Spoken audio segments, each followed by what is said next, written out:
Bonjour, je suis David Minucci. Bienvenue dans ce nouvel épisode de Sans robe. Ici, pas de robe, pas de langage juridique, uniquement des discussions authentiques et sans filtre. Aujourd'hui, j'ai le plaisir de recevoir 3 avocats passionnants et passionnés de sport autour de la table. Et donc, je vais commencer par le bâtonnier de l'Ordre des avocats de Lille, Florent Méraud.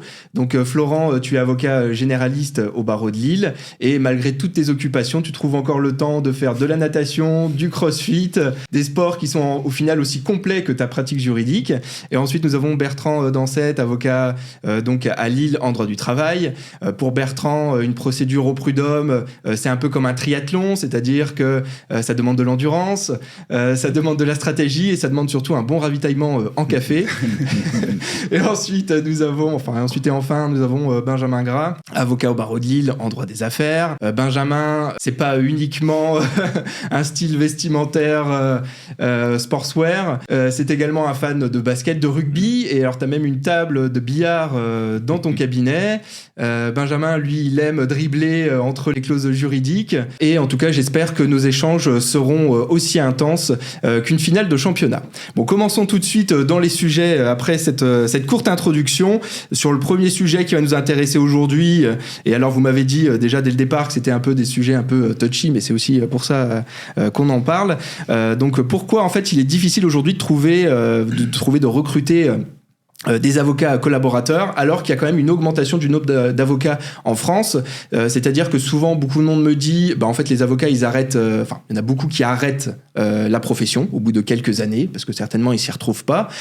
Mais la réalité, c'est que le nombre d'avocats ne fait qu'augmenter aujourd'hui en France. Donc, logiquement, on devrait avoir plus de facilité pour recruter. Or, ce qui se passe, c'est qu'on a des difficultés... que les cabinets ont des difficultés aujourd'hui pour recruter à la fois des jeunes collaborateurs qui n'ont pas ou peu d'expérience, parce que beaucoup s'installent après quelques années seulement de collaboration. Des fois, c'est 1 an, 2 ans, 3 ans. Aujourd'hui, 5 ans, c'est limite l'exception aujourd'hui. Et également, les cabinets, du coup, ont du mal à recruter des collaborateurs qui ont de l'expérience, puisque en fait, ils s'installent très rapidement. Alors, qu'est-ce que vous pensez sur ce sujet-là ? Et allez, je laisse la parole au bâtonnier sur ce sujet. Merci David. Alors, je crois d'abord que c'est générationnel, puisque ça ne concerne pas que les avocats, oui, mais l'ensemble du marché du travail dont on dit qu'il est tendu, puisque c'est difficile, et que, alors qu'avant on avait un métier pendant 40 ans, jusqu'à sa retraite, maintenant on a des métiers, et les avocats sont aussi concernés par ce phénomène. Je pense qu'il y a aussi de la liberté, être avocat, c'est cette profession libérale, et cette liberté fait que peut-être on a moins envie d'être dans des structures hiérarchisées, et quelquefois, parce que ça c'est mon cas, moi j'ai un de mes collaborateurs qui au bout d'1 an a quitté le cabinet, en très bons termes, mais simplement il me dit, mais moi j'ai 30 ans, j'ai envie d'ouvrir mon cabinet, je peux le faire, puisque je peux faire des permanences, j'ai déjà des clients, et j'ai pas envie de rester, envie de rester avec toi. Oui, mais justement, c'est ça qui est compliqué. Comment on fait alors, il y a ce côté liberté, effectivement, mais qu'est-ce qu'il faudrait mettre en place pour... alors, est-ce que c'est le statut qui est pas bon ? Est-ce qu'il faudrait effectivement des avocats salariés ? Qu'est-ce qu'il faudrait faire, en fait, au final Moi, je ne pense pas que ce soit une question de statut. Je pense que c'est une question de champ de liberté et d'envie. Et on a aussi des confrères qui, eux, n'ont pas envie d'être associés. Parce que ça, on a aussi beaucoup de cabinets qui disent « Moi, j'ai voulu associer un collaborateur, il n'a pas envie », qui préfèrent être collaborateur. Il y a vraiment... l'intérêt de ce métier, c'est qu'on peut... C'est une profession des métiers. On peut exercer de différents métiers. D'ailleurs, on exerce ici tous les 3 pas le même métier. Et c'est ça qui fait la richesse. Qu'on peut changer d'exercice en cours de route. On peut partir juriste d'entreprise, on peut devenir magistrat, on peut revenir avocat. Il y a quelques juristes d'entreprise qui reviennent, quelquefois ils restent en direction juridique, mais quelquefois ils reviennent. Et je pense que c'est la liberté. Donc je pense que d'une chose négative, on a du mal à garder les avocats. Il faut se dire, oui, mais c'est ce qui fait la profession d'avocat, et c'est cette liberté qui est importante. Après, peut-être qu'on doit aussi, et tu as raison, et je pense que mes amis ont des idées, réfléchir pour voir comment vous faites, quelles stratégies que vous avez mises en place, et comment on fait pour fidéliser ses collaborateurs. Ouais, tout à fait. Trouver des collaborateurs première année, si on n'a pas mauvaise réputation, on en trouve au barreau de Lille. C'est pas le cas partout. Non, mais c'est vrai. Ouais, mais à Douai, par exemple, c'est très compliqué. Alors, c'est drôle, ce matin, j'étais à la cour, il y a une consoeur qui m'a dit, elle a son cabinet à Douai, elle a créé un secondaire à Lille, parce qu'elle ne trouve pas d'avocat qui accepte d'aller à Douai, alors qu'en train, Mais Et donc, elle est place Saint-André. Je la connais très bien, donc Camille Desbouilles. Voilà, donc elle m'a remercié en disant merci au bâtonnier de nous avoir accueillis. J'ai dit que le Barreau Lille était très accueillant et c'est vrai. Pas toujours, mais maintenant tout va bien. Non, mais c'est vrai que moi je trouve que c'est important d'accueillir des anciens juristes d'entreprise, d'accueillir des notaires. Enfin, le Barreau Lille, il est très accueillant et on doit aussi. Et j'aime bien sa stratégie d'avoir dit comme ça. Et c'est intéressant, c'est le thème de notre matinée. Comment on fait ? Moi, je crée un cabinet à Lille, et j'y suis pas beaucoup, donc ça c'est un autre problème en termes de management, mais au moins ils veulent bien être à Lille. Donc on a quand même de la chance. Oui, comme tu le disais. Il y a pire. Et alors toi, Bertrand, qu'est-ce que t'en penses ? Pourquoi est-ce qu'il y a autant de difficultés ? Si difficile pourquoi c'est si difficile de recruter ? Je pense que d'abord, il y a le champ des possibles qui s'est élargi. Oui. Un collaborateur peut avoir comme horizon de venir en cabinet pendant 5 ans. Un collaborateur peut avoir comme horizon de devenir associé du cabinet qu'il cible dans 10 ans ou devenir 2 ans et de poser sa plaque tout de suite. Donc les perspectives sont plus courtes et donc ça dynamise le marché inévitablement. En plus, on est en concurrence avec le monde de l'entreprise de plus en plus. Il y a des avocats qui sortent de l'école qui n'exercent pas, qui vont directement dans le monde de l'entreprise. Je pense que tu en es un exemple. On a des avocats qui sont de formation plutôt juriste et là, ça crée des allers-retours. Ça dynamise le marché. Et quand on dynamise le marché de ce côté-là, on se remet en question, est-ce qu'on est plus attractif ou pas qu'une entreprise ? Donc si c'est plus difficile pour les avocats aujourd'hui de garder les talents, de garder ceux qu'on a formés, c'est peut-être qu'on est moins attractif sur le parcours professionnel. C'est quoi ? C'est le statut au final ? C'est ça qui pose souci ? Je pense pas que ça soit le statut. Parce qu'en entreprise, forcément, ils sont salariés. Je pense pas que ça soit fondamentalement le statut salarié ou collaborateur. Ça tient surtout à l'expérience, à l'équilibre vie privée et vie perso, à la formation, aux conditions de travail en fait, au plan de développement. Où est-ce que je me situe dans 10 ans ? Si on me demande d'abattre du dossier à longueur de journée, à longueur de semaine, c'est un peu frustrant pour un collaborateur. Et il a un petit peu de mal à s'y retrouver, à se dire mais dans 2 ans, j'ai pas envie de faire encore ça, dans 10 ans encore moins. Et donc on va chercher peut-être quelque chose de plus enrichissant techniquement, humainement, ou un statut peut-être plus protecteur. Mais je pense que le statut vient après. D'accord. D'abord l'expérience. On va parler d'expérience collaborateur comme on va parler d'expérience client. Qu'est-ce que j'ai appris ? Qu'est-ce que j'ai donné ? Mais qu'est-ce que j'ai reçu en retour ? Et est-ce que je m'y retrouve en termes d'équilibre privé, professionnel, et tout ce qui va avec ? Ouais. Et alors toi, Benjamin, tu as un parcours. T'es devenu avocat, je crois, c'est ça, hein ? T'as commencé comme avocat, ensuite t'as basculé côté entreprise et t'es redevenu avocat.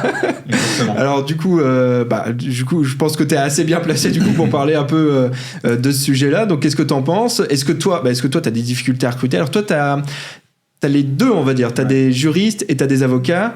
Est-ce que tu peux nous parler un peu du côté recrutement juriste et recrutement avocat ? Est-ce que c'est plus facile de recruter des juristes que des avocats ? Enfin voilà, dis-nous un peu. Moi, j'ai plus de facilité à recruter des juristes, D'accord. À recruter des avocats. La difficulté qu'il peut y avoir sur le recrutement d'avocats collaborateurs peut tenir aussi à certaines spécificités du barreau en question. Là, on est sur le barreau de Lille.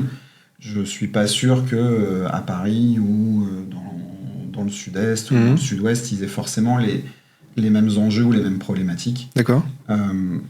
J'ai eu la chance de faire une fois une intervention à l'ICSAD et de pouvoir discuter avec des étudiants qui m'ont fait part de leur souhait majeur d'exercer en pénal, famille, étranger. Et quand moi je suis dans une situation où on fait majoritairement du droit des affaires et je ne fais pas de contentieux, j'ai un critère qui est rédhibitoire pour la plupart des collaborateurs qui viennent postuler, c'est que je leur dis au cabinet, vous ne ferez pas de contentieux. Or, eux, ils sont devenus avocats, ce qui est normal, pour plaider. Donc, c'est difficile, et comme on n'est pas sur c'est pas un barreau d'affaires, le barreau de Lille, contrairement par exemple au barreau de Paris, même s'il y a des cabinets d'affaires, ça c'est indéniable, on a plus de difficultés à attirer des avocats collaborateurs, malgré l'expérience collaborateur, malgré tout ce qu'on peut mettre en place, parce que c'est pas forcément ce qu'ils cherchent. Ça, c'est le premier point. Le deuxième point, je pense que ça a trait à la formation, mais au sens large. C'est que je pense qu'il y en a beaucoup qui peut-être découvrent le métier d'avocat réellement quand ils commencent. D'accord. Et il peut y avoir une désillusion. Parce qu'il y a quand même des stages pendant... Enfin, en tout cas, moi j'ai fait l'école catholique de Lille. Je sais qu'on nous a imposé, alors je sais plus, c'était 8 semaines de stage sur une licence, par exemple.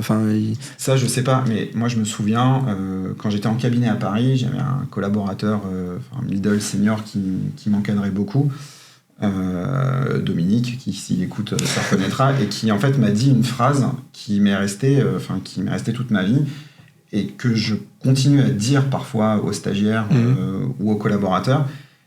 Une fois, j'arrive, il m'a confié une recherche, j'ai passé des heures dessus, impossible de trouver. Ouais. Et je remonte, je lui dis, je suis désolé, j'ai pas trouvé. Il me dit, c'est pas grave, je vais m'en occuper, et puis je vais faire une réponse. Et je le regarde, je fais, tu veux faire une réponse, mais sur quoi? Ouais. Et il m'a dit, est-ce que tu sais la différence qu'il y a entre un stagiaire et un collaborateur? Je lui dis, non. Il m'a dit, le stagiaire a le droit de pas savoir. Voilà. Donc, lui devait, quoi qu'il arrive, faire quelque chose. Et même s'il y a des stages, c'est comme pour les alternants. Ouais, c'est pas la réalité. À l'université, ceux qui vont devenir juristes et qui sont alternants, ils acquièrent de l'expérience, mais un alternant, c'est rare qu'il fasse exactement la même chose qu'un juriste fera. Donc, ils n'ont pas forcément aussi cette vision du côté entrepreneur, chef d'entreprise, profession libérale, où il faut développer sa clientèle personnelle, faire son administratif, faire sa compta, faire sa communication. Enfin, il y a tout ce qui tourne autour de la profession libérale. Donc voilà, c'est peut-être, moi je trouve plus compliqué, notamment quand on ne fait pas de contentieux comme moi. Et je pense qu'il y a aussi beaucoup de confrères et consoeurs qui souhaitent s'installer peut-être plus rapidement en se disant, en fait, je vais aller dans un cabinet où effectivement, comme disait Bertrand, je vais abattre du dossier, je vais pas avoir le temps. Et si c'est pour, dans 2-3 ans, vouloir m'installer et en fait partir de zéro, autant que je parte de zéro tout de suite. Moi, gagner du temps, quoi. Ce côté, En fait, il y a deux sirènes. Il y a l'entreprise pour le statut quand même, les tickets restaurants, la mutuelle et... les avantages, je pense. Les avantages et l'installation, parce que c'est la liberté. Et moi, je pense qu'on peut pas reprocher aux avocats d'être libéraux dans l'âme et de s'installer. Et quand même, ça veut dire qu'il y a le marché. Parce que moi, j'ai commencé, on était 600. Là, nous sommes 25 ans après, nous sommes 1400. Et Lille, c'est un des barreaux où il y a le plus d'avocats individuels, 60%. Parce que, mais ça donne aussi, nous poser des questions, nous qui avons des cabinets quelquefois très très structurés, quelquefois moins. Comment ça se fait qu'il y a cet attrait d'être tout seul, sa plaque, son bureau.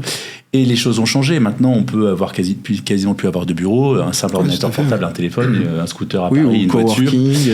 Voilà. Donc c'est vrai que les règles déontologiques ont été allégées et l'exercice professionnel de tous les métiers ont changé. Mais il y a beaucoup de médecins qui, au 3e stage, disent mais finalement, moi, je voulais pas être médecin. Enfin, moi, je pense que c'est pour ça que c'est en pratiquant qu'on s'aperçoit qu'on aime ou pas ce métier. A priori, on aime bien ce métier. Moi, j'ai pas l'intention de faire autre chose. Et j'avais une réflexion que t'as pas eue, mais ton expérience de juriste, elle est intéressante parce que moi, j'ai rencontré une avocate du barreau Lille qui était juriste d'entreprise et qui a passé la passerelle 98, donc la passerelle. Elle m'a dit, mais moi, c'est pas le même métier. Non. Et j'étais pas libre dans l'analyse que je faisais.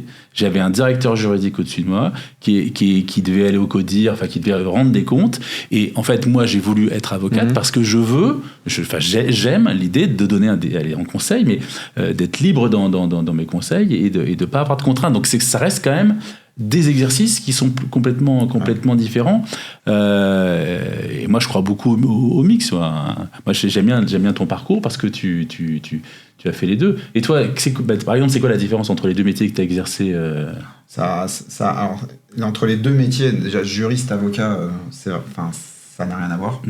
En termes d'approche, en termes de conseils, en termes d'échanges qu'on a avec les clients. En fait, nos clients sont communément ce qu'on appelle les opérationnels en entreprise. Une consultation, pour le dire franchement, ils s'en foutent.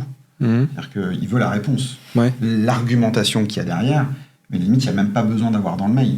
Il a confiance. Et il y a surtout un principe majeur, et ce qui différencie l'avocat du juriste, c'est la responsabilité. Ouais. Ça, c'est sûr que ça change aussi fondamentalement les choses. Donc, c'est des métiers... si je caricature un petit peu, c'est volontairement provocateur. Un avocat peut avoir tendance à faire du droit pour du droit. Moi, j'ai déjà été en entreprise à négocier des contrats avec des cabinets, qu'ils soient lillois, qu'ils soient parisiens. J'avais des tartines de rouge parce qu'on a l'impression que faut justifier les honoraires en faisant le plus de commentaires Est-ce que possible. c'est pas aussi un problème lié à la responsabilité en mode, en gros, j'ai tout dit Après, je pense que ça dépend aussi de la relation qu'on a avec Ça son peut être client. tout simplement une erreur sur les attentes du client. Ouais, aussi, ouais. Voilà, entre la consultation chiadée où il y a un maximum de références juridiques ou la solution opérationnelle, c'est quoi le conseil concret que vous me donnez? Mais c'est intéressant d'avoir les deux regards, les deux expériences. Et moi, en termes de recrutement, on parle de difficultés de recrutement, je suis assez intéressé par les profils où on a le double regard, à la fois avocat de souche, comme on dit, avec l'école des avocats, une sensibilisation à des règles déontologiques, à une pratique professionnelle, aux relations entre confrères avec les magistrats, et également savoir parler à nos interlocuteurs au sein des entreprises. Connaître le monde de l'entreprise de l'intérieur. Alors, c'est extraordinaire, on a inventé le PPI à l'école des avocats, qui permet d'avoir 6 mois d'immersion dans cet environnement-là, c'est plutôt pas mal. On voit désormais certains clients qui nous appellent pour nous demander à transmettre à l'école des avocats des demandes de stage, donc le besoin devient réciproque, c'est quelque chose à observer, à surveiller.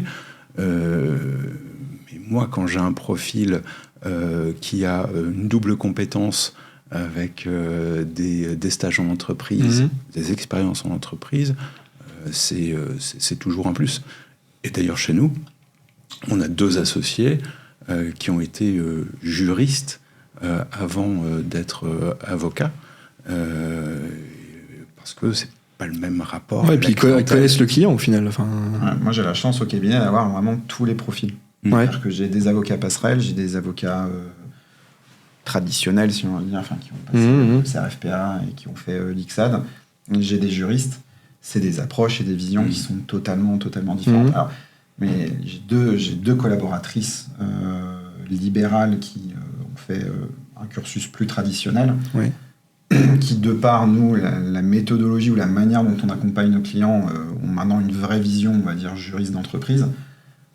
Quand elles sont arrivées, ça leur a fait un choc. Enfin, c'est pas que ça a fait un choc, c'est qu'il fallait le temps qu'elles s'habituent. Parce que c'est pas du tout comme ça qu'elles appréhendaient, on va dire, la relation client. La profession à la base, qui est la relation client. Donc, j'espère que c'est hyper enrichissant, mais on voit parfois qu'il y a des sujets qui parlent à certains, qui parlent pas du tout à d'autres. Quand on fait des points d'équipe, parfois, moi, je vais faire des réflexions sur des aspects plus procédures ou qui vont intéresser les libéraux. Et je vois que les juristes, et c'est normal, ne se projettent pas. Ou alors, même sur l'approche d'un thème ou même de la vision même du métier, entre les passerelles et les libéraux, on va dire, traditionnels, il n'y a parfois pas la même vision. Ouais, d'accord. Mais c'est hyper enrichissant. Ouais, du coup, c'est pas compliqué justement à gérer, parce qu'au final, c'est des profils différents.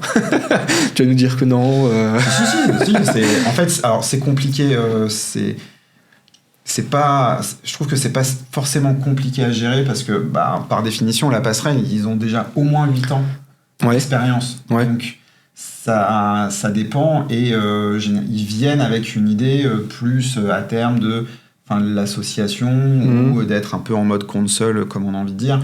C'est pas des libéraux qui commencent, ils ont déjà, il y a une bonne, leur carrière est déjà bien entamée. J'ai une collaboratrice qui a fait la passerelle, qui avait 15 ans d'expérience en entreprise quand elle a fait la passerelle. Donc, forcément, c'est pas du tout la même approche. Donc, Après, c'est plus générationnel. Ouais. Donc forcément, il y a des écarts sur la vision du métier. Et toi, du coup, alors toi, aujourd'hui, t'as pas d'associé, je crois pas? Non, je suis le seul. T'es le seul. Et alors, du coup, t'envisages, parce que là, t'as parlé de Counswell, parce que normalement, quand on est Counswell, c'est ça. Normalement, c'est après la prochaine étape, entre guillemets, c'est l'association. Oui, c'est quelque chose que j'envisage. Je discute avec certains. Après, c'est partager aussi la même vision, la même philosophie. Ouais, voilà, c'est ça. C'est sur ça où on va parfois... Non, parce que ça peut, je dis ça, mais Florent l'a dit tout à l'heure, hein, des fois on propose effectivement l'association à un collaborateur, mais pour autant c'est pas forcément ce qu'il veut et ce qu'il cherche non plus. Donc, mais bon, normalement c'est censé faire partie de la fidélisation entre guillemets des équipes en leur disant en gros, tu trimes pendant X années, mais à la fin il y a la lumière au bout du tunnel, on va dire. Oui, mais pas que. Et tu dis associé. Oui, mais pas que. Et il faut vraiment s'interroger sur ce qu'on peut proposer d'autre. Être associé, c'était le Graal il y a 20 ou 40 ans de tout avocat collaborateur. C'était son ambition première. Aujourd'hui, c'est plus vrai. On a des collaborateurs qui sont très heureux d'être collaborateurs. Je pense qu'il faut s'interroger sur des responsabilités complémentaires, être directeur de projet, directeur de programme, avoir une compétence particulière au sein du cabinet qui est reconnue en interne et marketé également en externe. Et puis associé, le promettre, c'est bien, le pouvoir, c'est ça. Encore le faut-il. Ouais. Et puis, faut vraiment mettre les vrais vecteurs derrière. Pourquoi j'associe quelqu'un pour lui faire plaisir parce qu'il est là depuis 10 ans ou parce qu'il a vraiment une dynamique, une compétence commerciale et en capacité d'apporter une nouvelle clientèle. Associer, c'est pérenniser une structure. Mais c'est exactement ça, c'est qu'en fait, il ne suffit pas d'être associé, c'est que qu'est-ce que tu peux apporter, soit parce que tu as un client que tu m'amènes, soit parce que tu vas développer, parce que je ne peux pas le faire, je suis déjà au maximum où j'ai pas le temps. Et c'est ça qui est plus compliqué. Et je pense aussi qu'il y a là où il y a des associations qui ne se font pas, parce qu'on a quelquefois un fantasme sur la rémunération de l'associé par rapport à celle du collaborateur qui n'est pas aux attendus. Moi, je pense qu'il y a quand même deux moyens qui existent et qui sont bien. C'est comme dans certains cabinets, comme dans le tien, moi c'est sans doute ce que je vais faire, c'est avoir des juristes. Donc, avant on disait clerc d'avocat, mais la convention collective elle parlait de clerc, des juristes qui deviennent avocats par la passerelle, et ça c'est bien parce qu'ils sont formés au cabinet et du coup tu as une intégration hyper efficace. Et l'autre, mais ça se pratique dans certains cabinets, c'est intéresser le collaborateur, soit lui donner plus de jours de congé.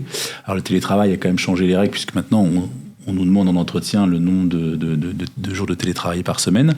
La profession n'a pas réglementé ça du tout, hein. Elle n'est pas prête de le faire.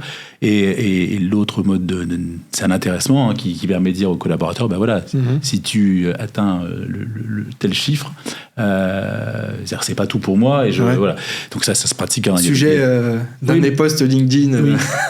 Moi, je pense que c'est plus t'abstenir. Oui, mais c'est aussi parler de l'argent, mettre l'argent au cœur, enfin les dossiers et l'argent et la problématique donc de rentabilité du cabinet au cœur du système. Alors on peut pas tous le faire, mais je pense que alors c'est des petites touches, mais et moi justement dans mon poste parce qu'on en parlait avec Bertrand il y a quelques jours, moi en fait en modèle j'ai pris les cabinets dentaires, les dentistes. Les dentistes, il faut pas oublier qu'ils doivent avoir un cabinet comme un avocat, mais surtout eux en fait ils ont des machines qui coûtent très cher, ils ont un investissement important en termes de machines. Pour autant, quand ils prennent un collaborateur, ils vont se partager à 50-50 le chiffre d'affaires qui sera généré par le collaborateur, ce qui n'est pas le cas aujourd'hui dans un cabinet d'avocats. Dans un cabinet d'avocats aujourd'hui, alors déjà l'intéressement c'est pas quelque chose qui est hyper répandu au sein de la profession, et quand il commence à y avoir de l'intéressement, souvent on met un palier on estime en fait le seuil de rentabilité, et ensuite on va donner 10%, 20%, enfin voilà, ça va rester quand même quelque chose d'assez limité. Et en plus je dois dire, mais après c'est pas un reproche au niveau des associés etc, parce que même les collaborateurs, je trouve que ils préfèrent avoir un fixe qui augmente que de se dire je vais travailler plus pour avoir un variable. Enfin moi honnêtement je trouve que c'est une erreur quelque part, parce que justement il faut s'investir et ça permet de mieux rémunérer ceux qui s'investissent le plus justement. Mais les collaborateurs, en tout cas moi les échos que j'ai autour de moi c'est ça, c'est tous ceux qui ont mis de l'intéressement. À chaque fois les collaborateurs viennent leur dire en fait moi l'intéressement je m'en fous, je veux avoir un fixe qui augmente. Donc, qu'est-ce que vous en pensez un peu de cet intéressement? Alors moi, effectivement, dans mon poste, je disais un seuil de rentabilité, parce que bon, l'objectif, c'est quand même que le cabinet soit rentable. Et ensuite, effectivement, partager à 50-50 entre le collaborateur et l'associé. Et il est génial, ton poste. Il est génial, ton poste. Non, il pose une vraie question, le partage de la valeur. Ouais. Partage de la valeur créée. Le modèle des dentistes n'est pas nécessairement duplicable au cabinet d'avocats, en tout cas pas à tous, parce que chez les dentistes, on a un flux qui est assez stable. C'est-à-dire que plus on a de plages d'agenda ouvertes, plus on a de clients et de patients. C'est la rareté, quoi, tout à fait. Ouais. Chez les avocats, le flux de dossiers, le flux de clients, il est moins stable et il n'intervient pas par génération spontanée. Il faut aller les chercher souvent. Il vient souvent par le travail de l'associé. Ouais, voilà, c'est ça. Et le travail de fidélisation du collaborateur, bien sûr, mais avant tout du travail de conquête de l'associé. Alors, et se pose également la question, pour la comparaison du modèle, de l'autonomie. Le dentiste collaborateur, il peut travailler en totale autonomie.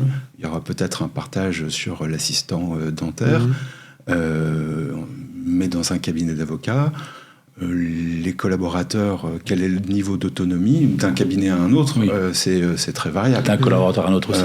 Chez moi, les collaborateurs sont très autonomes et en contact direct avec les clients, mais l'associé regarde tout et tout le temps. Donc il y a une proximité et une présence de l'associé qui fait que ce partage-là, il est moins vrai, mais c'est ultra intéressant.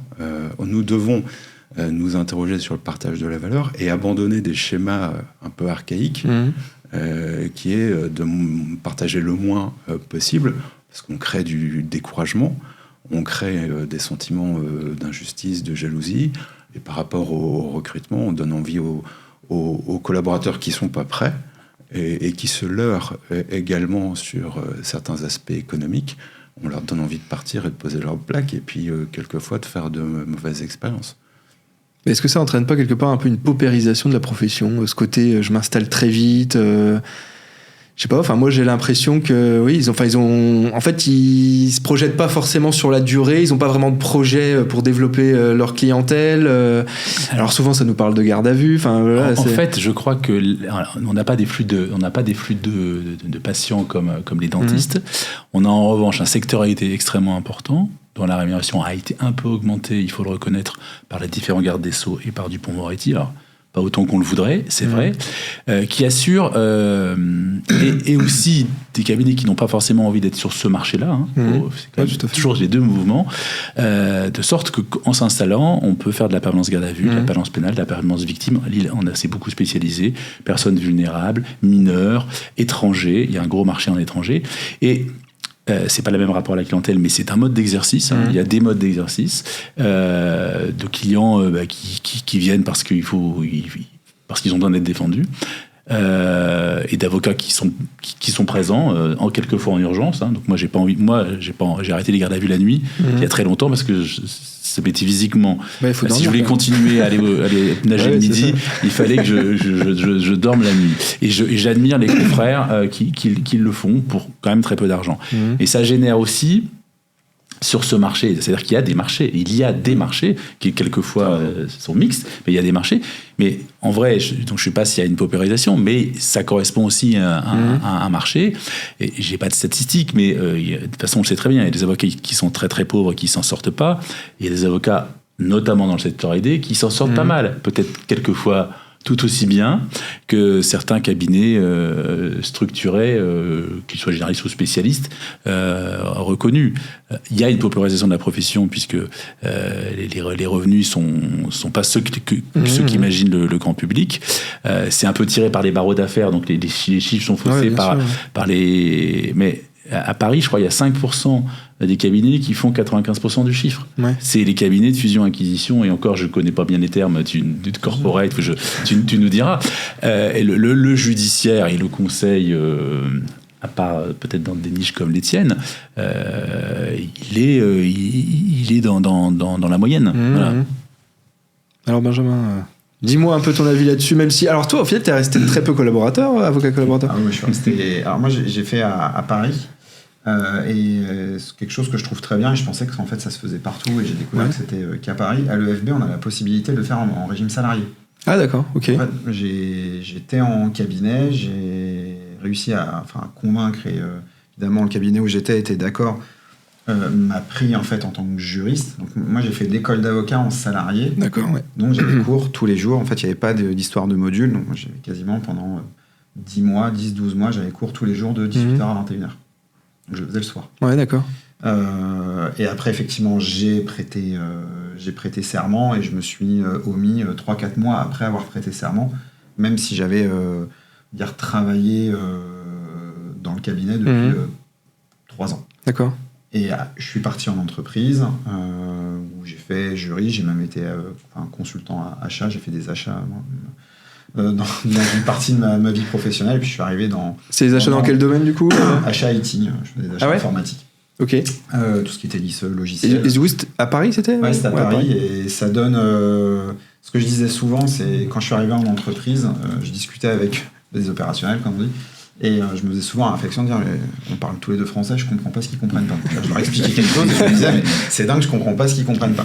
J'ai été acheteur pendant 1 an et j'ai compris ce qu'ils comprennent pas. C'est-à-dire qu'on change le discours, les termes, le langage, l'approche, tout change. Après je suis arrivé dans le Nord en 2015, où j'ai passé près de 3 ans chez Auchan, et je me suis installé en 2018. Pour revenir sur le parallèle entre dentiste et avocat, alors, je ne sais pas comment ça se passe pour les dentistes, mais effectivement, comme disait Bertrand, l'associé généralement relie. C'est quand même, c'est drôle, c'est moi qui emploie limite le plus le terme, mais l'associé engage sa responsabilité sur tout ce qui sort. Ouais. Le dentiste, si il a un collaborateur, c'est pas un collaborateur, mais il partage avec quelqu'un d'autre. S'il y a quelque chose qui rate, on engagera, je pense, la responsabilité du dentiste qui a fait. Je sais pas, ça, ça faudrait demander à des dentistes. Mais non, indépendamment de ça, sur le fait de devenir associé aussi, il faut le vouloir, il faut pouvoir effectivement apporter quelque chose, que ce soit technique, que ce soit commercial, que ce soit... Il y a plein d'aspects, il n'y a pas juste... Management, Par contre, il faut aussi assumer ce qu'il y a derrière aussi. Donc, et souvent, les collaborateurs découvrent un pan de la gestion qu'ils ignoraient totalement. Oui, parce qu'en fait, ils avaient des fonctions support qui le faisaient à leur place. Voilà. Et, mais après, c'est aussi lié à l'expérience, lié à l'âge. Il y a plein de facteurs qui rentrent en ligne de compte. Le point, moi, sur la paupérisation... Bah alors toi, je pense que tu avais un projet quand tu as lancé ton cabinet, non ? Pas tant que ça. Non, tu t'es dit, je vais vivre... Je suis très content, mais j'ai subi le développement. J'ai des collaborateurs qui œuvrent tous les jours, et je les remercie quand même régulièrement, parce que si on en est là où on en est, c'est aussi grâce à eux. Tu l'aurais pas fait majoritairement tout seul, grâce à eux. Mais sur l'aspect paupérisation, pardon, quand je discute avec... pour moi, il y a une vraie différence entre l'avocat, ce que j'appelle artisan, et l'avocat entrepreneur ou chef d'entreprise. L'avocat artisan, et c'est pas du tout un reproche, va être dans la logique de dire, pour maximiser mes gains, il faut que je dépense le moins possible. Ouais, tout à fait. Là où le chef d'entreprise ou l'entrepreneur va avoir une vision aussi d'investissement. Et quand on parle avec des confrères sur un bilan, moi, j'ai encore la réponse de me dire, si j'ai fait du droit, c'est pas pour parler chiffres. Ouais, tout à fait, ouais. Pendant donc, parler. en fait, c'est vrai, en plus. ils savent pas. Donc, c'est pour ça, moi, ton poste, je l'ai adoré. C'est génial. Mais par contre, je serais curieux de savoir combien de confrères connaissent leur feuille de rentabilité. Ah bah oui, ça c'est une bonne question. Alors moi je le fais pour mes clients du coup, parce qu'ils me donnent leur bilan en mode moi je m'en fous, vas-y. Donc moi je suis quelqu'un qui adore les chiffres. Je pourrais passer ma vie dans un tableau Excel. Mais c'est vrai que c'est une vraie question. Alors déjà il y a aussi je parle que de mes postes, mais il y a aussi mon poste sur le coût. En fait, le coût de mes honoraires. Comment je détermine le coût de telle prestation. Aujourd'hui, moi en tout cas ce que je remarque, c'est que globalement ils se demandent entre confrères combien tu factures. Alors ils regardent parce que des fois il y a des conventions d'honoraires qui tombent dans des dossiers, donc ils disent putain lui il a facturé X sur ce dossier là, moi je vais faire pareil, ou alors je vais facturer plus. Aujourd'hui on est plus dans des démarches comme ça que dans une construction vraiment du coût avantage client dans les honoraires. Je crois que c'est le tabou de l'argent, ça. Voilà. Mais c'est le tabou de l'argent. Il faut changer de paradigme. Mais je pense que dans la discussion qu'on doit avoir avec les collaborateurs, Moi, je me suis beaucoup occupé de prévention. J'y vais cet après-midi de confrères. Et la première question qu'on pose aux confrères, c'est est-ce que tu connais ton chiffre d'affaires et ton bénéfice ? Non. La première question, c'est est-ce que tu as déposé tes comptes ? Est-ce que les comptes sont faits ? Oui, non. On élimine. Voilà, mais je dis ça avec beaucoup d'empathie parce qu'on est là pour aider. Là, c'est une commission de membres du Conseil de l'Ordre qui a de l'empathie, qui essaye de trouver les difficultés et d'aider les confrères. Donc, est-ce que tu as de la comptabilité ? Oui, est-ce que tu connais ton chiffre ? Alors, c'est vrai qu'ils ont pas forcément leur liasse fiscale sous les yeux, mais c'est un peu dommage parce que c'est hyper important. Avant de déterminer d'abord de savoir combien j'ai produit l'année dernière, de connaître les charges pour pouvoir calculer le seuil de rentabilité. Et effectivement, on devrait nous l'imposer. On devrait nous l'imposer parce que on peut pas être des entrepreneurs, une profession libérale sans avoir ça en tête. Toi, Benjamin, t'aimes bien les chiffres ou moi, j'aime bien c'était par obligation? Non, c'était parce que t'aimais bien. Non, j'aime bien les chiffres. Après, j'étais obligé de me plonger dans certains chiffres où c'était pas forcément évident, mais il y a le tabou de l'argent, il y a le tabou de la communication aussi. C'est que tu veux dire sur l'argent ? Ouais, même globalement le côté un peu opaque. Moi, je sais que je fais l'exercice chaque année, et là je l'ai fait il y a 2-3 semaines, on fait une réunion de tous les cabinets, je leur ai présenté les chiffres 2023. Ouais, tu leur dis le chiffre d'affaires du cabinet. Je leur dis le nombre de jours de CP, RTT qui ont été posés, pour qu'ils se rendent compte. Le chiffre d'affaires qui a été fait, le chiffre d'affaires par pôle, la masse salariale globale du cabinet. Je leur explique, parce qu'il y en a beaucoup qui commencent, et ça c'est aussi un vrai sujet sur les juristes. Sur les juristes. Quand on fait la négociation salariale, alors tout le monde reste intéressé quasi exclusivement par ce qu'il a en bas de sa fiche de paie. Ouais, tout à fait. Ouais. Moi, quand je leur dis que maintenant, malheureusement, en tant qu'employeur, ce qu'ils ont en bas de la fiche de paye, je m'en fous, parce que je peux pas le savoir. Parce que quand il y a ce qui est en bas de la fiche de paye, c'est après leur impôt sur le revenu, que ça me concerne pas. Il faut regarder déjà la ligne du dessus. Et que même, il faut regarder une ligne pour savoir combien il coûte au total. Et que je leur explique qu'entre ce qui touche et ce qu'il me coûte, il faut faire fois 1,9 quasiment. Il y en a qui réalisent. Oui. Et après, c'est aussi, maintenant qui sont la difficulté, ça revient sur la première question, de recruter, ça peut être les conditions de travail, l'environnement de travail. Moi, je leur ai dit, par collaborateur, par an, ça représente une somme de temps de vous fournir, d'être dans ces locaux, d'avoir ces installations, les outils informatiques, les licences, les logiciels, etc. Tout à fait. Pour qu'au final, ils se rendent compte et de se dire, mais rends compte, on me facture quand même tant. Ok, mais tant, ça représente éventuellement un chiffre d'affaires de temps. Et la grande différence, une des différences fondamentales qu'il y a aussi entre juristes et avocats, c'est que sur l'aspect chiffre d'affaires, ce que peut-être des avocats, c'est pas oubli, mais n'y pensent pas au départ, c'est qu'un avocat, quand il travaille pas, il facture pas. Ouais, tout à fait. Ouais. Là où quand un juriste ne travaille pas, il y a les congés payés. Ouais, tout à fait. Donc en fait, le juriste a aussi la certitude de quasiment toucher la même chose tout le temps. Là où on va avoir des confrères qui malheureusement ne vont pas penser ou oublier qu'en juillet-août... c'est ça, ouais. Et puis il y a tout le côté... pas de revenus forcément. Donc il faut avoir provisionné, il faut avoir de la trésor. Ouais.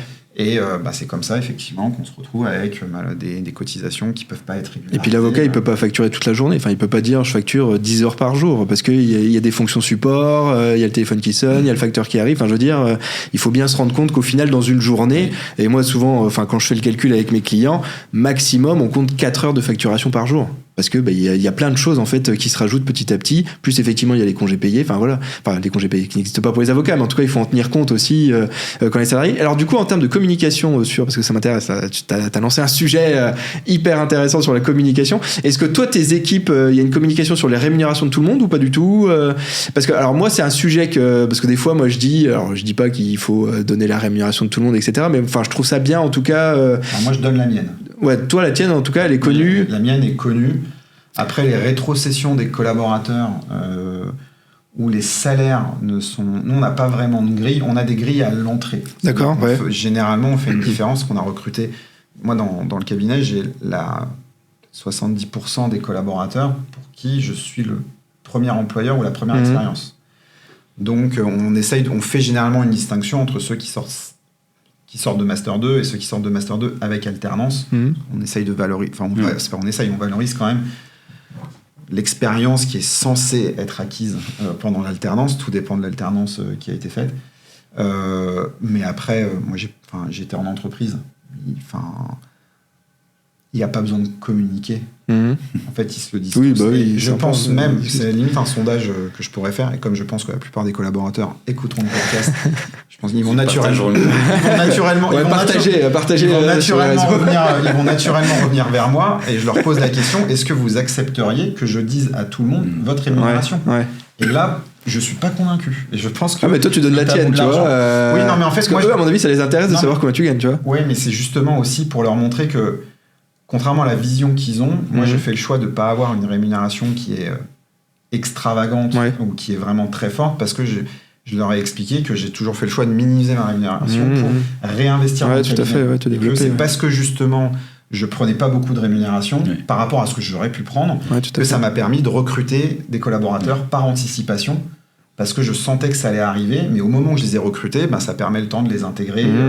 Et on a bien vu qu'il y a des collaborateurs ou des collaboratrices pour qui ça a été plus compliqué de s'intégrer réellement dans le cabinet quand ils sont arrivés et qu'ils ont enchaîné, on va dire, direct avec un client. Ouais, tout à fait. Et toi, Bertrand, tu communiques ou pas sur le chiffre d'affaires du cabinet, toi, avec tes collaborateurs, ou c'est secret? Je pense qu'ils en ont l'intuition, un ordre... en ordre de grandeur, quoi.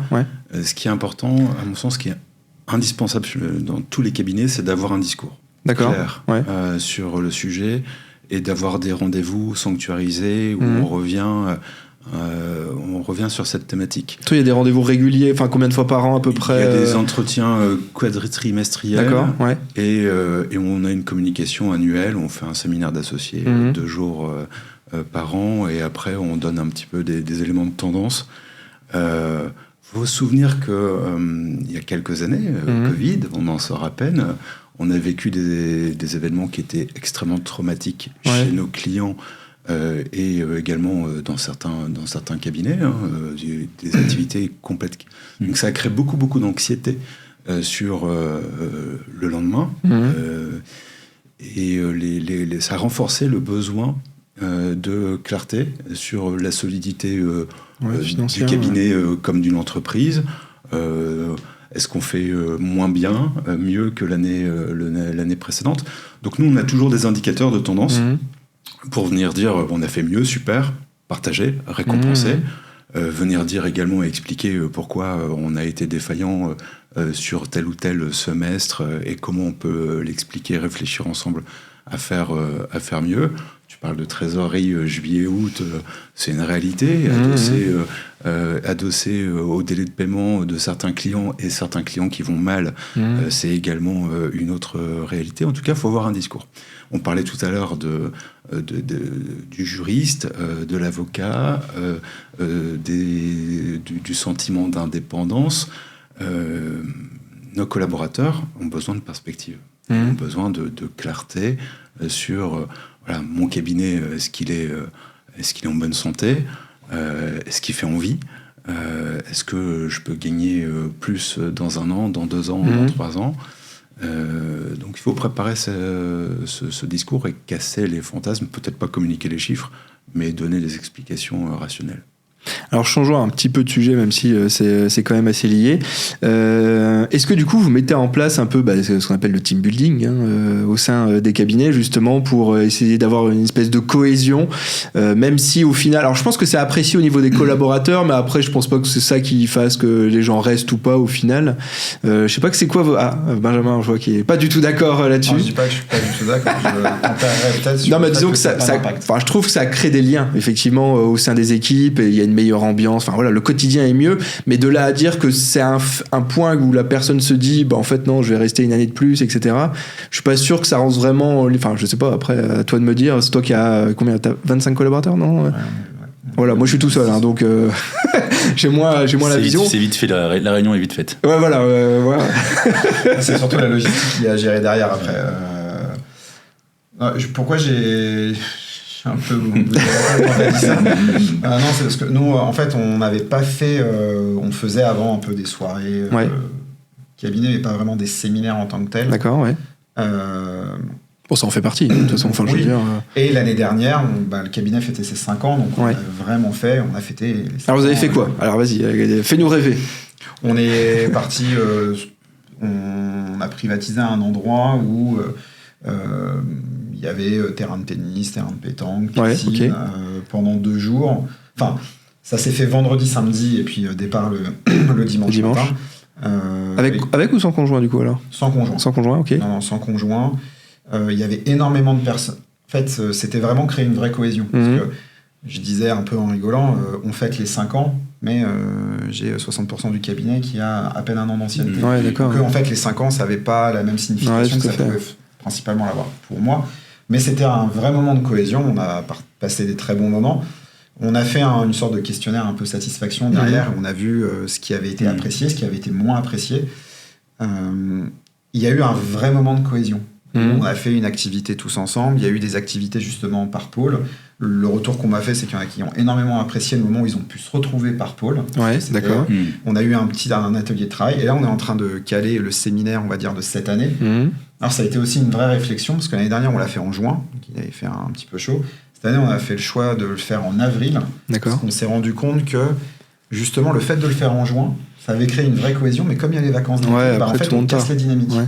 Donc là, on fait le choix de le faire en avril, début avril, parce que justement, on sait qu'on sort de la phase hivernale et que ça va être un moment où on va pouvoir rebooster un petit peu ensemble. Et on leur a demandé s'ils voulaient faire quasiment que du temps libre ou s'ils voulaient un atelier de travail. Et ils ont dit qu'ils aimeraient avoir un atelier de travail et que dans cet atelier de travail, on parle éventuellement un peu vision, que je puisse présenter plus vision du cabinet, stratégie ou certains axes, nous, une thématique. Parler du futur, on va dire. Une thématique qu'on a déjà abordée. Moi, je trouve ça super intéressant et c'est un vrai moment de. C'est un vrai moment de partage. Ouais. C'est sympa qu'ils aient cette démarche de dire, en gros, on va parler de l'avenir du cabinet, alors que normalement, c'est censé être un moment de détente. Donc déjà, ça montre qu'il y a quand même une bonne cohésion, et qu'ils pensent au cabinet, et qu'ils pensent pas uniquement à eux. Quoi. Et alors, est-ce que ça les fait rester ça j'aurais pas la prétention de dire oui ou non, j'en sais. Mais tu as des départs, toi? Est-ce que tu as des départs? Non. Ouais. Les seuls départs que j'ai, en fait, c'est des collaborateurs qui sont. C'est des collaborateurs qui sont allés chez les clients, on va dire chez qui ils travaillaient, mais parce qu'ils avaient aussi envie de se mettre dans une entreprise. Ouais, d'accord. Ouais. Mais sinon, non, j'ai pas de départ. Après, tu disais l'ancienneté de ton équipe, c'est quoi? C'est 2 ans en fait, 2018, fin 2018, on était 2, fin 2019, on était 3, fin 2020, on était 4, fin 2021, on était 12. Ah ouais, vache, fin 2022, il y a eu un gap. 22. Il y a eu un gap. 2022, en fait. On verra dans quelques années. 2022, combien de temps il reste? Non, parce qu'après, il faut absorber la structuration interne. Bah ouais, c'est ça. Surtout ça. Non, mais donc justement, après, on a aussi une vision où on prend des alternants, justement, qu'on a envie de garder, comme on recrute beaucoup de juristes aussi. Mais en tout cas, les moments de cohésion sont toujours.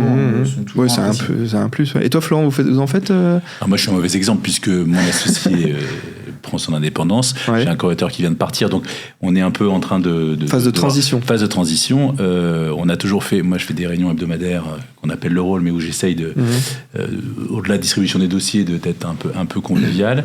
Mais ça n'a pas réussi. Je faisais du vélo à Domios avec un collaborateur, mais il est quand même parti parce que je trouvais que c'était bien d'avoir des moments, des moments où on parle pas boulot, on se retrouve, boulot, et il appréciait, mais bon, il est tout le temps au cabinet, donc je pense qu'en fait, il est parti, mais on a encore s'il aimait bien le vélo, on a encore des liens. J'ai programmé une séance avec lui après les vacances. Moi, je suis une trop petite structure pour faire des choses aussi importantes, mais je pense que des choses basiques comme les anniversaires, le restaurant de Noël et des vacances, la galette des rois, quelquefois point d'actualité quand il y a un changement législatif en judiciaire, on a quand même eu pas mal de réformes, donc quelquefois pour que tout le monde ait une formation interne très modeste, mais je pense qu'effectivement c'est important. Pour l'ordre et pour la CARPA, on a fait des séminaires où là il y a beaucoup de salariés, parce qu'à l'ordre il y a une dizaine de salariés, je crois qu'on est 20 avec les deux associations. L'année dernière, on a fait une il y a 3 ans, c'était un escape game, mais ils avaient des choses à dire, c'était un peu douloureux pour la bâtonnière dans l'exercice de l'époque et moi-même, parce qu'il il y avait des choses mais qu'on a pu régler, et heureusement qu'ils les ont dites. Ouais, voilà, c'est que et l'année dernière, on était allé à Kanta, on a fait la marche nordique tout autour, c'était hyper sympa. Parce que la marche, je trouve que c'est pas trop physique, parce que chacun a son niveau. Il faisait très beau en septembre. Après, on a déjeuné, il faisait très très beau. C'était un moment très très sympa. Alors, il y a quand même eu des démissions, mais après, il y a des métiers où les gens, quand ils habitent loin, enfin, c'est un peu normal dans certains métiers qu'il y ait des rapprochements. Enfin, il y avait une salariée de l'ordre qui était très bien, mais qui habitait Valenciennes. C'est légitime qu'elle trouve surtout à des rémunérations qui ne sont pas extrêmement élevées, voilà.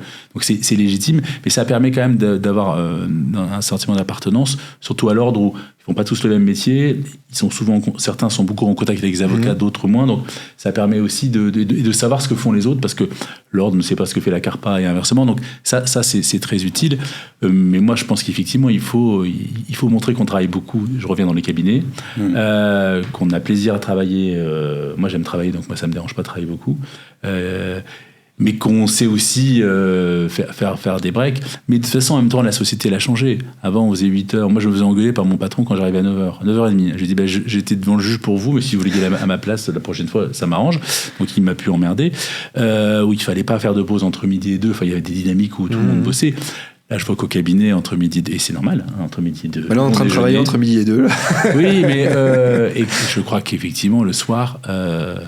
même les associés, on peut partir à 7h, c'est pas grave. Ou à 8h ou à 9h. Enfin, je crois que l'idée d'arrêter de faire du présentéisme, notamment dans certaines entreprises, et de dire, oui, j'ai le droit d'aller faire du sport, et je vois, parce que moi, comme tu l'as dit, je fais un peu de sport. Je vois d'autres salariés qui ne sont pas. Je vois des avocats, je vois beaucoup de confrères à la piscine ou chez Tomios. Je vois aussi beaucoup d'ingénieurs, de cadres, et je vois très bien qu'il y a des entreprises où le sport peut-être pas obligatoire. On n'est pas obligé d'en faire si on n'aime pas, mais qu'en tout cas, on a le droit de pas être sur son ordinateur 12 heures par jour. Et moi, je trouve que c'est bien. Si on a vu nos parents travailler comme des dingues. Vos enfants, ils n'ont pas envie de travailler, pouvoir travailler comme des dingues. Et je pense que, même s'il ne faut pas oublier la rentabilité et l'aspect économique, c'est bien aussi qu'il y ait un mix. Ce que je veux dire, c'est que moi, je pense qu'il ne faut pas faire les team building pour en faire absolument. Mais c'est important de temps en temps de se connaître, et de se connaître indépendamment dans la relation professionnelle de dossier. C'est quoi ta vie, qu'est-ce que tu aimes, et on est quelquefois surpris des gens les plus réservés qui ont beaucoup de choses à dire, parce que souvent dans les entreprises on entend ceux qui l'ouvrent, on entend les avocats beaucoup, et ils aiment bien parler, voilà. Donc moi je pense que c'est indispensable. Et toi dans ce domaine, il faut expérimenter et trouver la méthode qui vous va bien. Déjà, moi, je me méfie des gadgets. J'aime pas l'aspect baby-foot, d'avoir quelque chose qui est... T'aurais pas de billard dans ton cabinet, par exemple, alors. Je viendrai chez toi, Benjamin. Bienvenue. Alors, c'est une table qui se transforme en billard. Non, c'est ça? Pas de gadgets, mais je pense que Benjamin a beaucoup à nous apprendre sur la qualité de vie au travail et les conditions de travail. Les suites, l'image qu'on voit qui véhicule de son cabinet est tout à fait intéressante. Nous, on a expérimenté pas mal de choses. On a eu un coach sportif qui venait tous les jeudis, qui est venu pendant 2 ans, qui est devenu un ami du cabinet, relation extraordinaire. On a participé à l'initiative Sparte qu'on a prolongée pour promouvoir le sport en entreprise. Là, on est toujours dans la dimension sport. On a fait des ateliers d'intelligence collective pour évoquer le cabinet, but, définition, moyens, axe de développement, faiblesse, force en intelligence collective. C'était extraordinaire. On a fait des séances de théâtre avec Processcom pour découvrir les profils, les personnalités de chacun. Il y a plein de supports. Faut expérimenter. Il y a des choses qui sont plus ou moins heureuses, et même quand on emmène les gens dans un parc d'attractions, on peut avoir des réactions un peu curieuses.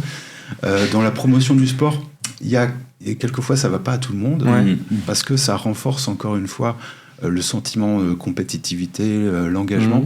L'engagement d'un collaborateur, il est déjà énorme au quotidien. Si en plus il faut lui demander de renseigner ce qu'il fait le soir, le week-end en performance sportive, c'est un peu compliqué. On a le droit également, cet aspect déconnexion, là, c'est le juriste de droit du travail qui parle, qui est important. Mais voilà, la qualité de vie au travail, cet équilibre est fondamental et il faut être soucieux de ça. Et du coup, alors on va revenir un peu sur le recrutement. Est-ce que chez vous, enfin vous prenez, parce qu'il y a toujours des gens qui cherchent des stages, qu'ils soient au collège, au lycée, etc. Est-ce que vous prenez facilement des stagiaires ou c'est des profils qui vous intéressent moins c'est parce que, enfin, moi en tout cas, c'est ce que j'entends de beaucoup de jeunes qui ont du mal, entre guillemets, parce que voilà, ils connaissent personne, ils connaissent pas d'avocats, etc. Ils ont du mal à rentrer un peu dans les cabinets. Est-ce que vous, c'est quelque chose que vous mettez fortement en avant, le stage? Et est-ce que les stagiaires, ça n'embête pas aussi un peu vos collaborateurs? Parce que ça, j'en entends aussi, des collaborateurs qui disent je suis pas là pour gérer des stagiaires. Alors ça, c'est mon sujet. C'est mon sujet parce que je trouve hyper important de transmettre. Transmettre, déjà, on a tous reçu. On a été accueillis dans des cabinets. Moi, j'ai commencé dans un cabinet qui m'a recruté après, d'ailleurs, un stage de seconde, Fidal à l'époque. Et on a reçu l'expérience de nos patrons, de nos maîtres de stage. C'est important de transmettre ce qu'on a reçu. Et les jeunes, la demande est très importante. Elle va l'être encore plus. Maintenant, on a des stagiaires de seconde. On avait les stagiaires de troisième. Mais à partir de cette année, ils viennent 15 jours en entreprise en seconde. Donc, on va être hyper sollicité. En tout cas, nous, on l'a déjà été beaucoup. Je trouve que c'est un moyen de se reconnecter à ce qu'on aime dans son métier. Expliquer à un jeune de troisième, de seconde, voilà, mon métier, ça sert à ça. Et on va essayer de démystifier un certain nombre de choses. Ça reconnecte, ça nous ressource. On s'embête pas trop les collaborateurs. Nous, on a des petits rituels également avec une plaidoirie de fin de stage où le stagiaire vient affronter le maître de stage. Du coup, il porte la robe ou pas alors du coup le stagiaire? Oui, il porte la robe. On scénarise ça. C'est après le rôle, le vendredi à 14h. Donc après le déjeuner, alors le stagiaire, elle montre un petit peu noué, et puis il plaide le dossier qu'il a commencé à découvrir le lundi, mardi avec les pièces, le mercredi avec les il a vraiment mis en conditions réelles, quoi.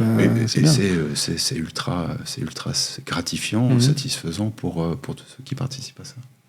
Alors toi, Benjamin, je suis plus réservé. Attention. Je partage totalement le point de vue de Bertrand. C'est hyper important de transmettre. Après, ça dépend de quel stage on parle. C'est-à-dire que sur les stages de troisième ou seconde, moi, avec plaisir, je trouve ça hyper important, mais au final, il faut voir les questions ou les formulaires, les questionnaires qu'on leur donne. C'est-à-dire que moi, j'en ai un qui est venu, là, justement, en décembre. Question, c'était, il fallait qu'il donne la grille salariale, il fallait qu'il choisisse quelle était la forme sociale de l'entreprise, SA, SAS, tertiaire. Déjà, donc en fait, il y a ça. Je sais pas trop ce qu'ils peuvent en faire. Donc on leur présente en fait les métiers du droit. Moi, je les amène au palais pour leur montrer. Donc ça, c'est vraiment troisième seconde. Après, sur les stages on va dire dans le cadre de l'université, ça dépend jusqu'où on va, parce qu'en seconde, troisième, deuxième année, troisième année, oui, on peut, mais on commence un peu à leur expliquer ce qu'ils vont voir.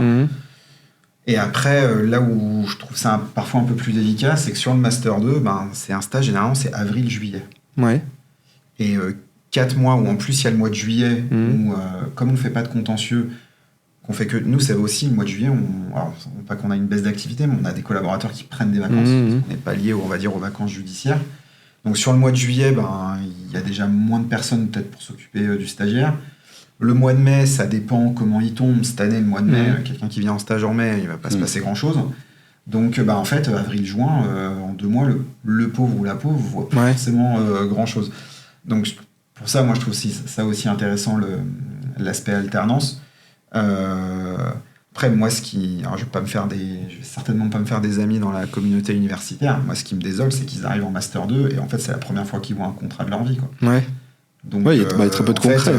Nous, on n'a pas cet exercice, je trouve ça hyper intéressant, l'aspect plaidoirie. Donc, nous, on lui donne un contrat, mais il comprend rien. Parce qu'il n'en a jamais vu. Il n'a jamais pratiqué. Donc, il n'est pas capable, ce qui est normal. Et ça, moi, je trouve c'est un vrai problème qu'on rencontre. Donc, nous, ça nous fait pas perdre du temps. Généralement, les stagiaires sont très contents.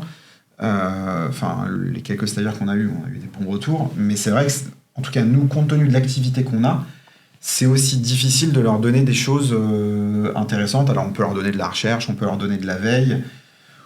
On peut leur expliquer justement, ça permet de revoir les bases en droit des contrats, de revoir la méthodologie de recherche même parfois. Enfin voilà, il y a plein de choses. Donc je trouve ça hyper intéressant.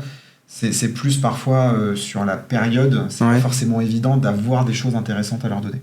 Après, j'ai l'impression, en tout cas, il y a quelques cabinets en tout cas qui ont cette démarche-là en mode, par exemple pour les Master 2, en se disant, comme ça, ils ont un pied entre guillemets dans le cabinet. Bon, même si au final, peut-être ils deviendront jamais avocat, jamais juriste. Enfin voilà, mais je veux dire, ça peut aussi être une porte d'entrée pour du recrutement. On a recruté des collaborateurs comme ça, qui ont fait Master 1, Master 2. On l'a pas refait parce que ça demande quand même beaucoup d'énergie. Moi, j'ai beaucoup moins de temps, forcément, par mes fonctions de bâtonnier, donc j'ai privilégié les élèves avocats, qui sont souvent géniaux. Et qui sont, même s'ils n'ont pas envie d'être dans votre cabinet, d'abord ça crée des liens, ça permet de dire tiens, machin il cherche, parce qu'on se parle beaucoup entre nous, ou va pas là, ou va là. Moi j'aime bien ce lien, parce que moi j'estime qu'ils sont à l'avocat, mais ils sont déjà confrères. L'école a du mal à... J'étais à l'école hier, ils ont quand même du mal à avoir ce discours, mais moi, je trouve que l'école, je l'ai dit à Martin Grasset, infantilise un peu trop les élèves avocats. Ce sont des confrères, non pas encore le CAPA, mais ce sont des confrères en devenir. Et voilà. Ça, c'est à titre personnel que je pense ça. Les stages 3e, seconde, c'est uniquement pour faire plaisir quand on connaît les parents, parce que c'est vraiment...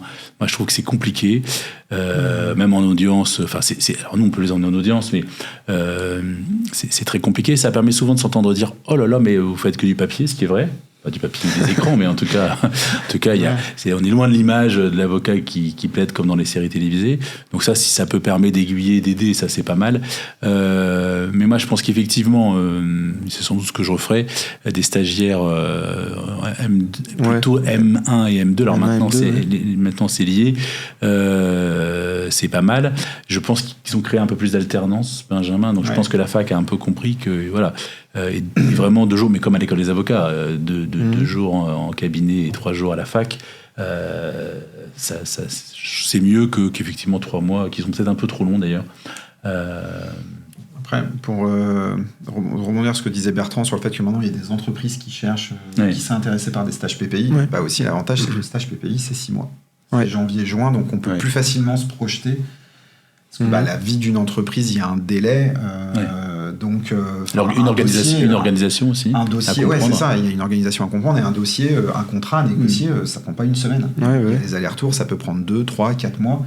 Donc, la personne a plus de facilité. Enfin, le stagiaire ou la stagiaire aura plus de facilité à avoir un sujet du début à la fin.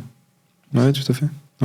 Mais en tout cas, je sais que c'est une des stratégies de certains cabinets d'anticiper, ou d'autres avocats qui disent moi j'ai voulu être avocat depuis mon stage de 3e, et donc forcément ils ont tendance à prendre forcément des tout jeunes parce qu'ils estiment que ça fait partie de leur rôle. Je trouve ça super important, les stages, pour leur faire découvrir la profession. Hier, anecdote, hier au cabinet, j'avais proposé à des étudiants de la Cato et de la fac, je suis sur une plateforme où il y a des étudiants qui peuvent poser des questions. Et j'avais eu plusieurs étudiants de la Cato. J'avais dit, si vous voulez, vous venez, on en discute. Et je leur ai dit, ils ont regardé, je leur ai dit, le métier, c'est comme ça, comme ça. Je dis, oui, non, mais vous avez regardé Suits. Ça, c'est du mythe. Hein. En France, en tout cas, c'est sûr que ça se fait comme ça. Et il y en a une qui m'a dit, moi j'ai vu la série, c'est ce qui m'a donné aussi envie de continuer en droit, et c'est ce qui me donne envie d'être... Donc il y a ce côté-là aussi où... En fait, tout à l'heure, tu disais que les avocats, ils voulaient souvent être pénalistes. C'est plutôt en tout cas, ils sont plus attirés vers le métier d'avocat pour le côté pénal, en fait, au final. C'est un peu ce qu'on voit le plus dans les médias. Mais j'ai l'impression, moi, quand ça sort, quand je regarde un peu... parce que je crois qu'il y a une espèce de liste qui dit dans quel cabinet va une fois qu'un avocat a obtenu le CAPA, on a une espèce de liste qui dit à peu près dans quel cabinet il va, je crois. Et donc du coup je m'étais mis à la regarder, moi, et je voyais qu'il y avait, et donc j'ai compté et il y avait c'était au coude à coude entre pénal et droit des affaires. Mais peut-être à cause de Suits, justement, où les gens ont... C'est les statistiques de Lille. Ouais, je crois que c'était de Lille, il me semble que c'était de Lille. Parce que Lille, on a 40... Moi, je dis toujours au OLV qu'on a 30 à 40% de cabinets d'affaires. qu'on voit pas, à part toi Benjamin qui est au Conseil de l'ordre, mais qu'on a du mal avec lequel l'ordre a du mal à communiquer, puisque c'est pas les mêmes problématiques. Et comme vous l'avez dit, moi, les avocats qui prêtent serment que je rencontre, ils partent dans des cabinets famille, pénal, c'est le numéro 1.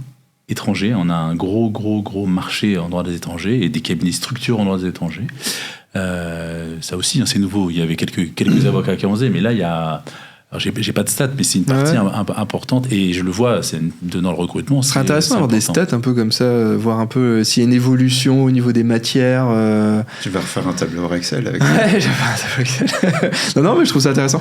Bon, en tout cas, on en arrive au bout de cet échange, écoutez, qui était hyper intéressant. En tout cas, j'étais très très heureux de vous avoir aujourd'hui autour de cette table. J'espère que vous avez apprécié l'exercice. Et en tout cas, on se retrouve pour un prochain épisode. À bientôt.